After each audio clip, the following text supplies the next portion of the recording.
Hello friends, this is Akulmach Live and I am Chandrakant. And our section today is you should have learned everything in school but you didn't. And in this section we are going to discuss that the kids are being taught computer science at such a young age of 5th standard or 6th standard. The kids today in India at least are learning Python.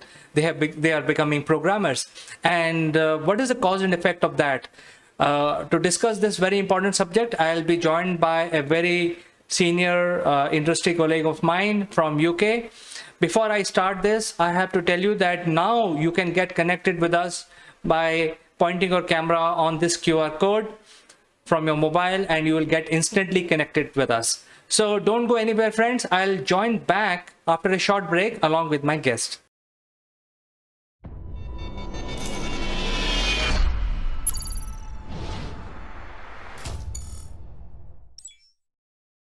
Friends, have you ever wondered that making a lasting impression online is similar to landing on the moon? If yes, we have a solution for you. Akulmach Genius program will help you prepare for your upwards trajectory towards success in the digital world. Our program consists of 12 unique tailor-made sessions of 1 hour each, spread over 6 weeks.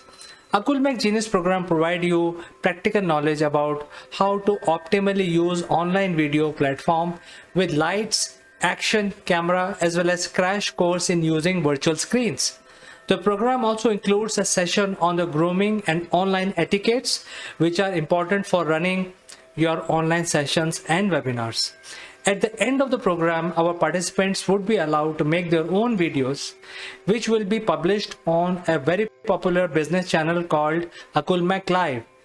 This will provide global recognition to all our participants.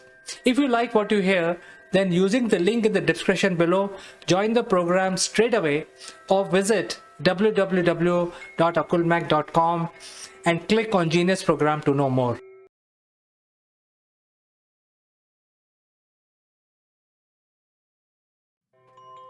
Welcome back, friends, and we are starting another edition of Everything You Should Have Learned in School But You Didn't. And to discuss this, I am joined by my greatest friend from UK, Mr. Naval Gun. How are you, Naval? Good morning, CK. I'm very well, thank you. And good morning, everybody. Everything you should have learned at school but didn't. My goodness, that's a huge topic, isn't it? And the older you get, the more you realize what you should have learned at school. But the question is, were you taught it? Who knows? But we're going to talk about a subject today where a country, let's call it India, because that's the country it is moving ahead in the IT world, in the digital world.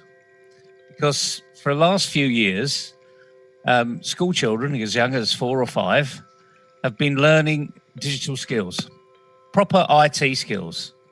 And we all know that if you learn a new language when you're very young, it starts to stick, and all of a sudden you know 2 languages. Well, we're talking about the language of IT today. So, CK, why don't you just give a little history of what's been going on in India over the last 4 or 5 years? Because this isn't a yesterday phenomena. It's been happening for a few years. So over to you. Well, Naval, I think from class 1, when the child is merely 5 years old, they introduce a subject called computer science in the curriculum. And as part of the subject, they taught the child across the board Windows. You know, how to do this, how to do that, how to open a file manager and all that in class 1. And in class 2nd, they were teaching the child for a couple of classes like 2nd, 3rd, and 4th.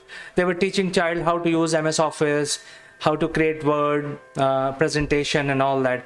And they actually asked children to basically do the project and create different kinds of presentation with animation in it and all that. So they became very mature pretty fast. And in the 4th standard, they started teaching Scratch. So the schools are teaching Scratch, and as a result of that, there are numerous freelancers, teachers who are also teaching Scratch. So just in case, if the concepts of using Scratch is not clear in the classroom, then there are freelancers, teachers who can train your your word, and that's how you actually pick up the programming skills and try to understand the underlying logic. And in the middle school, they've introduced a language called Python, which is an easier language. But personally, I feel that the logic is not very strong at that age, because the heart of all programming languages having the ultimate logical mind. So my opinion is, I think they are introducing all these things quite early without building the foundation of having a logical mind. Because language is very simple. You just have to remember 50 commands and you can pretty much program anything. If you have a very logical mind, you can program very complex application. If you don't have a logical mind, you probably take more time. But the fact of the matter is, the kids are now learning programming language in the middle school, which is at the age of 10 to 15. That is a bracket of disciples here in India. Well, that's a very good overview of what's been happening. And as you say, you've proven it wasn't instated yesterday. It's actually been around for some considerable time. So you have to congratulate the education system in India for doing something that's more relevant to today's business world. Because one thing that you and I keep on harming on about here is that what's the purpose of education? In other words, why education? And ultimately, the why of education is you've got to stand on your own 2 feet. You've got to be able to create your own income, live in your own property, and get on with your life. Because the bank of mum and dad will cease at some time in the future. The reality is, I've got some 35-year-olds living away from home, and the bank of mum and dad is still there if they need it. But the point is, they do stand on their own 2 feet, and they do want to do in their own life. So the purpose of education for me is to be able to live independently and have fun, enjoy your life, do something to take advantage of the number of years you're going to be on this planet. So in other words, give something back. And I think, as we've been seeing over the last at least 10 years, that IT, as you and I recall it as information technology, all those years ago, probably in the 1980s, when the concept of IT was introduced to us, and the thoughts of having a computer in front of us, like we're sitting in front of currently, that's a computer. It wasn't in the English language, it wasn't in the dictionary back in the 1960s or 70s, but certainly is today. And the key thing is, when do you introduce this new language? Because that's what it is. It's a computer language. And how do we get the best out of that language for everybody? Well, I'll be honest with you, I have no intention of learning a language like Scratch or any other IT language. I do remember some of Fortran and Algol 68R, which really does date me. But as for the new languages, I'm not really into. I've got no interest in it whatsoever. But young people today, everything's going to be in that type of world.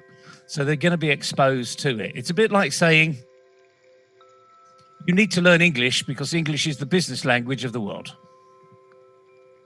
And I know in India, you have English classes.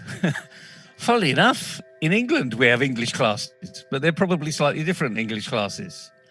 And it's all about, in some respects, structure and vocabulary. And vocabulary comes from a dictionary. So, in other words, learn the language, but need to know about the structure, how to structure it. There's a pretty famous English teacher in the UK that talks about the apostrophe S, when to use it, when not to use it. And she uses it in line with a comma. And it changes the whole interpretation of a phrase if you put commas or the apostrophe in a different place where it would be expected to go. And again, in any language, any computer language, I don't know about you, but they still call it syntax. Is it still called syntax? There you go. You can get the syntax wrong. And you can get yourself in a loop-de-loop, and never actually get out of it. But the thing is, the question we need to ask, CK, is it working? How long has it been in the new era, in the new education era? And what results are they getting from it? Are we actually seeing news articles about, super kids that have created a new app at a young age or something like that? What's come out of this program of change that we can actually tap into? Well, Naval, I think the biggest challenge parents are having, which is like relearning what they did in the school, because of the name of the program is you should have learned in school, but we did. So in my case, I did my computer science at a ripe age of 20 years. That is when we got introduced to different languages. And fortunately for me, I was a C++ programmer, not C++, C programmer, which is the ancient brother. I remember. Yeah. Right. So, and because of that, the logical mind of how do you create a program is very strong. And but then, for many years there was no need to do any programming, and I have not done.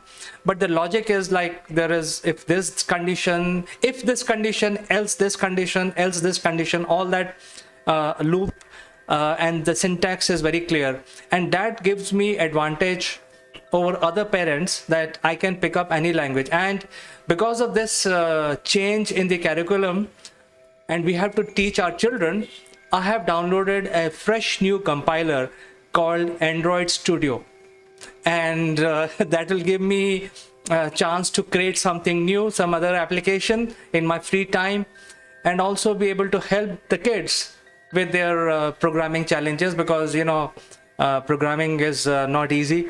They will come up with some question, and I don't want to look like, hey, parents don't do anything about our subject. So I want to know exactly, in case this gets stuck, I should be able to help them out.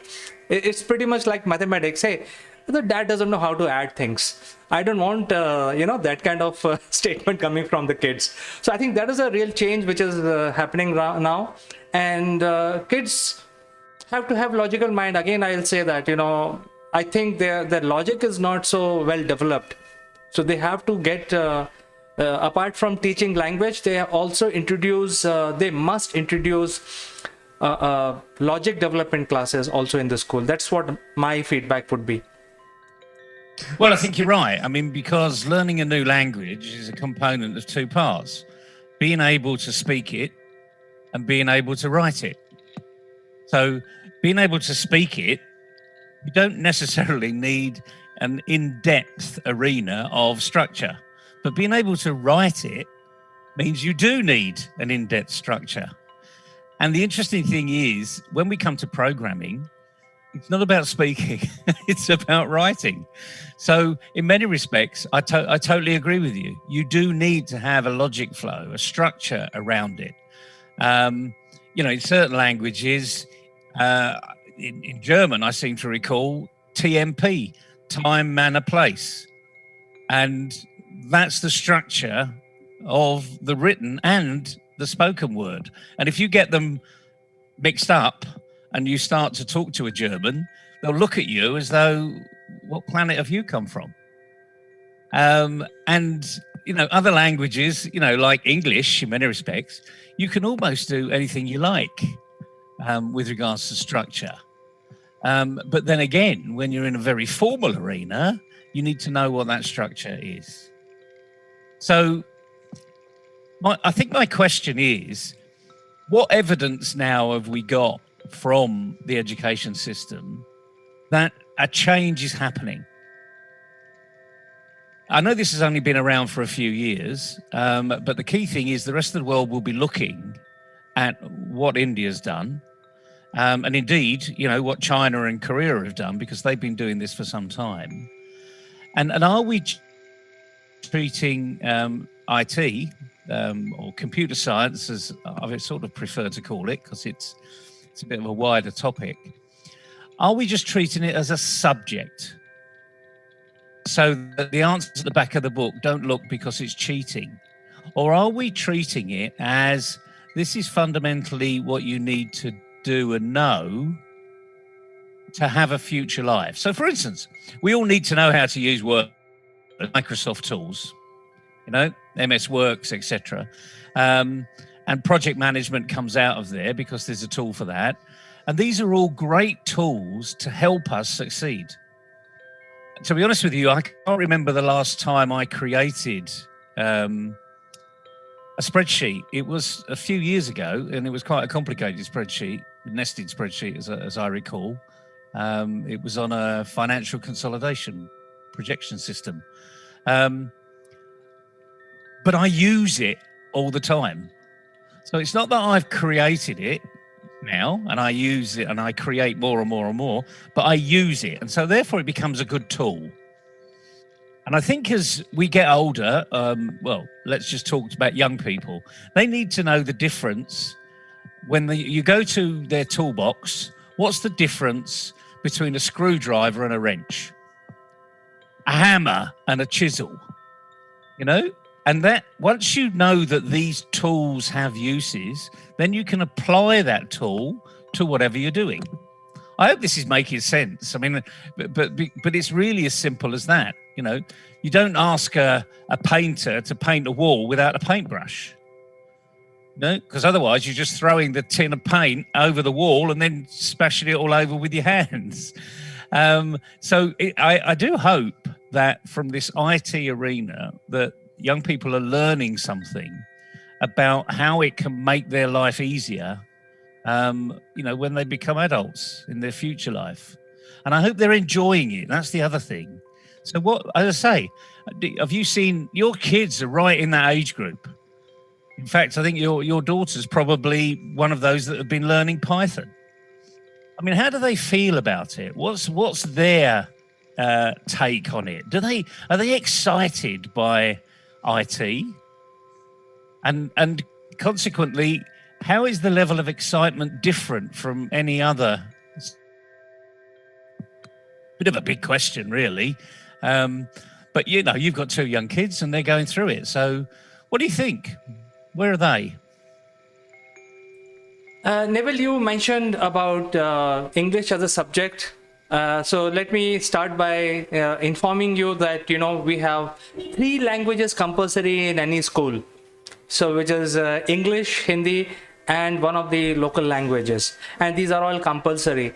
So English is, easy language for Indians to learn.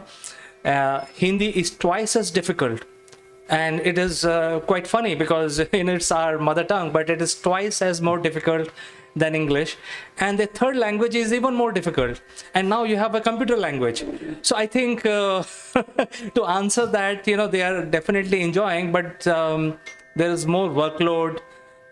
They keep getting confused with different languages, English, Hindi. And English is quite easy for kids to pick up. Hindi is quite tough because, it's much more complicated language. And then the most complicated is the Python, because if you don't have logic in your mind, what you're doing, then it becomes very troublesome.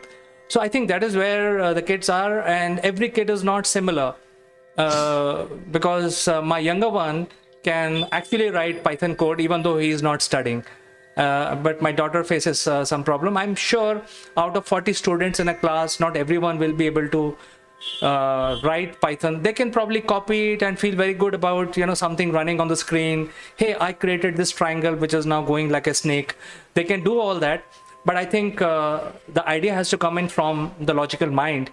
And that is why even for language, like for example, Hindi, to speak proper Hindi, you have to have a very logical mind, because as you said in English, if you change one apostrophe, a comma, the meaning changes. Similarly in Hindi, if you just miss one line, it means totally different and sometimes very obscene.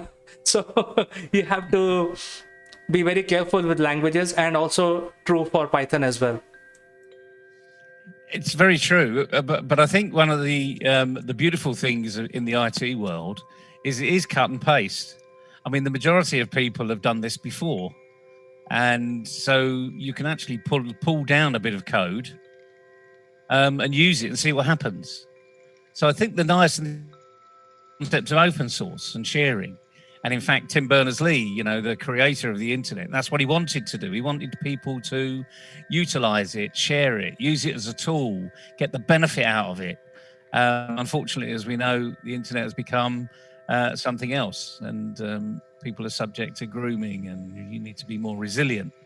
And I think that's an area where that can be brought into place now, because let's just look at one of the benefits of learning IT languages at a young age.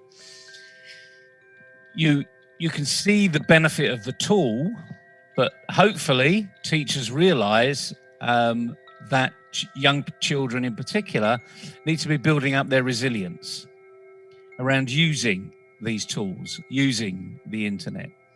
And do you see any evidence of that coming through when teachers are teaching this new language, or is it purely technical and clinical and a bit like the chemistry lab or the physics lab, where here's the cause, here's the effect? Or is there more to it outside of the traditional development of learning a language? Well, I think in terms of Zoom, Microsoft, Word and presentation tools, I think they have kind of, for their age, they've kind of become pros. Not so much in Excel, because Excel can be very complicated, and also not so much in PowerPoint, but I think in Word, and they can do most of the basic stuff.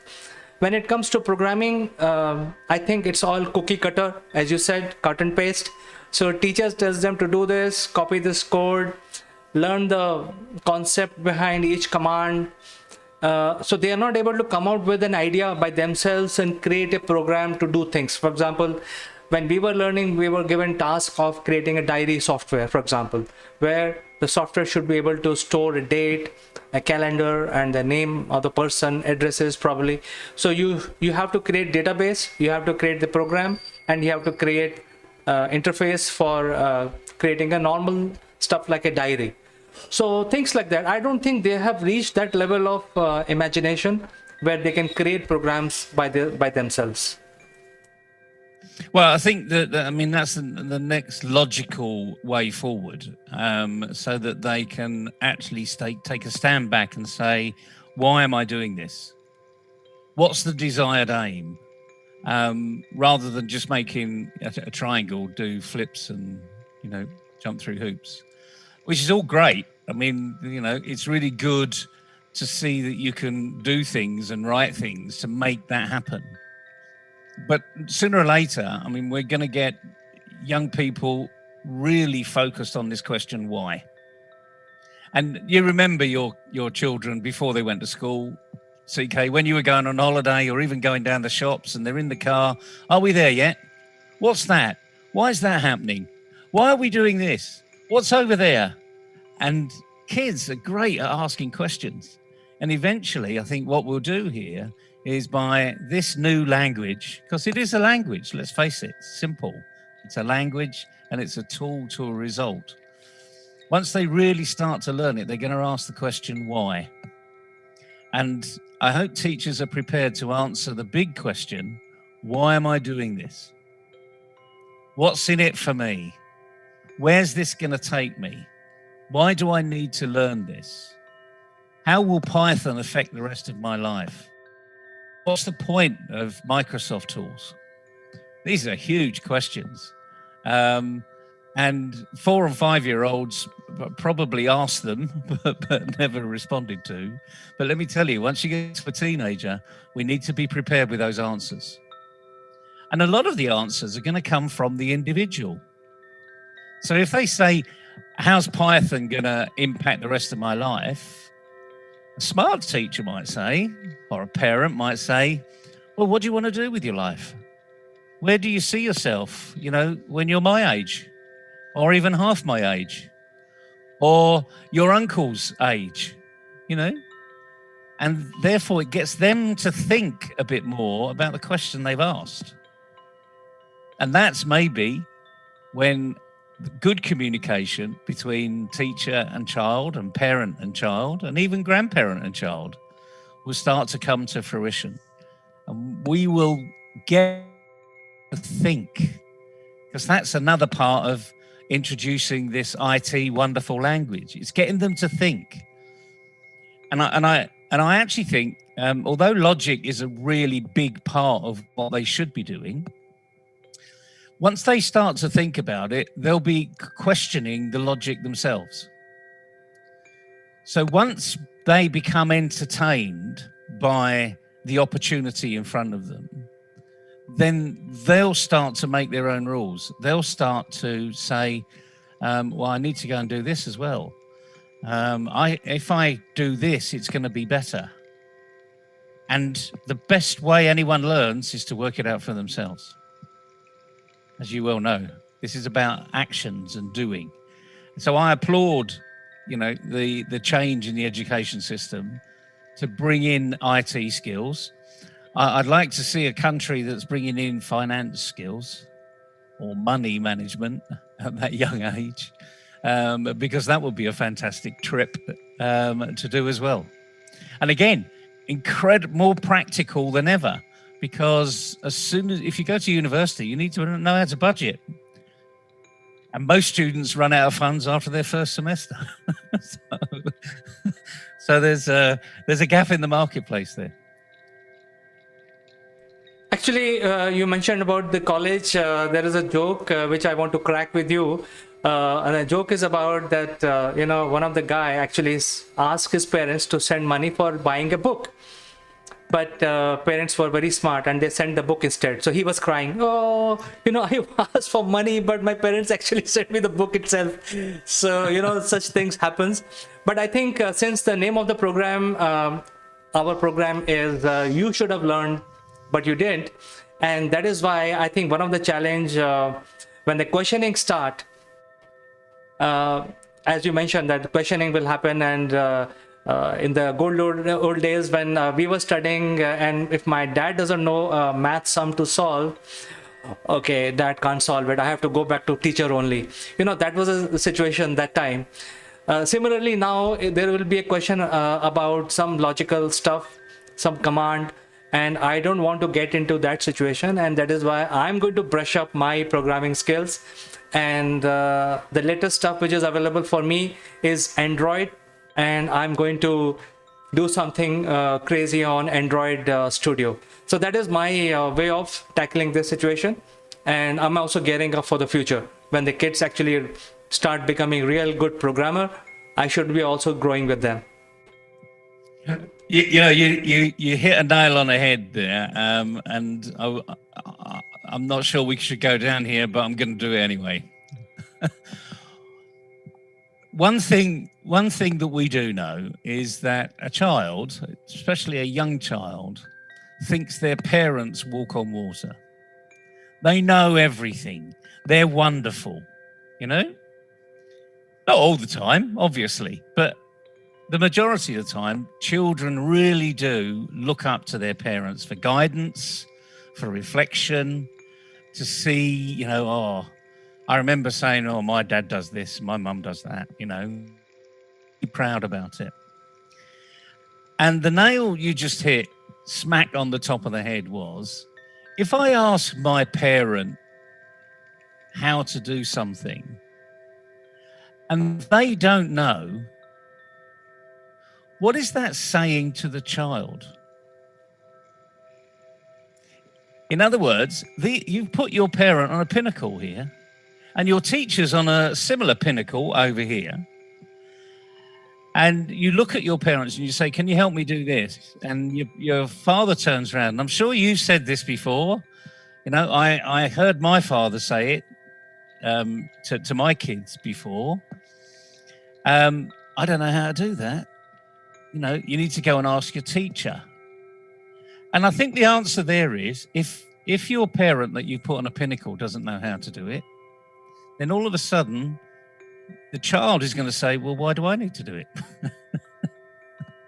How is this going to impact me? You know, my dad's this, and he does this and that. And, you know, we go on wonderful holidays and, but he doesn't know how to do this. So why should I bother? We need to address that question. Okay. And a lot of it is parents need to address that question. So here's a call out to all parents. Even if you don't know how to do it, right? It's not your ego that's being hit here. It's not anything to do with you. It's everything to do with the child that's being asked that question. And you need to go back with a response that makes sense to the child. Now, whatever that response is, I don't know, frankly. I mean, I would say I'd need to understand a bit more about what you're doing. It might take me a while. So the best thing maybe is to think about it yourself. You can't think about the answer. Go back to your teacher and see if your teacher can point you in the right direction. Or go and ask your friends. Now, all that means is it's not that I don't know. It's just that it's not important to me. So I need to understand a little bit more about your world. And I think if parents took that approach more often, then, you know, perhaps their children would grow up with more of an inquisitive mind and saying, well, it may not be important to you, but it's important to me at the moment, and I need to understand it. This is not, you know, an easy thing to do, frankly. As a parent, you're not going to be the best Hindi speaker or French speaker, German speaker, Spanish speaker, or Italian speaker if your child's learning any of those languages, or indeed even English. And you're not going to be the best, you know, the best physician in the world, or physics teacher in the world. You know, you're not perfect, but you are good at what you do. So you need to be practicing a bit more what you're doing, so that your children can grow in this incredibly fast-moving arena. A fascinating subject today, CK. I hope people have got to grips with the fact that everything you should have learned at school but didn't is actually quite important. And you can go and learn about all these things. If you don't know, if you're a parent out there with young children, go and Google Python. Go and have a look at some YouTube presentations on Python. Or even indeed Microsoft tools, if you don't know anything about Microsoft tools, because you never know. It might prompt you to go and think, well, maybe I should. I think I'm reliving my school days because, you know, I had forgotten about factoring. And a couple of years back, I had to dig down into Google and understand and relearn the factoring because I had to tell the kids. Now I'm going to relearn my programming. So I think this is a lesson for all the parents today. Thank you so much, Nibal, for coming over and discussing this very, very critical subject.